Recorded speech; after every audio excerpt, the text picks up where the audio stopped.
Повозрасна брачна двојка пронајдена мртва во Прилеп. Според јавната обвинителка Маријана Илиеска, првичните сомнежи се дека станува збор за убиство и самоубиство.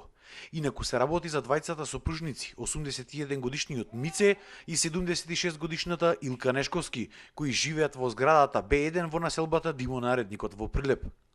Случајот во полиција го пријавил случајен минувач околу 11 часот и 50 минути, кој го забележал телото на Мице Нешковски како лежи во просторот помеѓу зградата. Неговата сопруга Илка е пронајдена мртва во станот со прострелна рана од куршум. Обвинителката Илиеска истакна дека за да се расчисти случајот, наредено е да се изврши обдукција врз починатите. Се уште не е јасно како дошло до оваа несреќа. Во вратата можеа да се забележат дупки кои наликуваат на дупки од куршуми кои завршуваа во зидот кај соседниот стан. Соседите велат дека не слушнале ништо и според нив Нешковски имале совршен брак. Не им се верува како можело да дојде до една ваква трагедија. Знам само дека луѓево загинале и то сега разбрав пред половина сат. Половина сат разбрав. Иначе ништо не знаев. Влегоа тројца како вас и почна да ме прашува.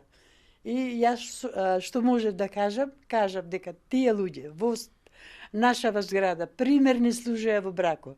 Толку беа добри. Не само во брако, него и со понашање, мислам, со сите станари.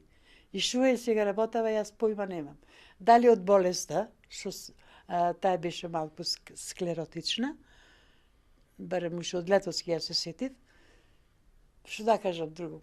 Како што е дошло тоа, кој е вишол Мице дека е почината и ватил се фрлил од балконот. Дали така, како што е, не можам да... Обдукцијата на телата и истрагата треба допрва да покажат како точно дошло до оваа несреќа. Инаку Нешковски живееле заедно со синот, снаата и внукот, но во моментот на несреќата тие во станот биле сами.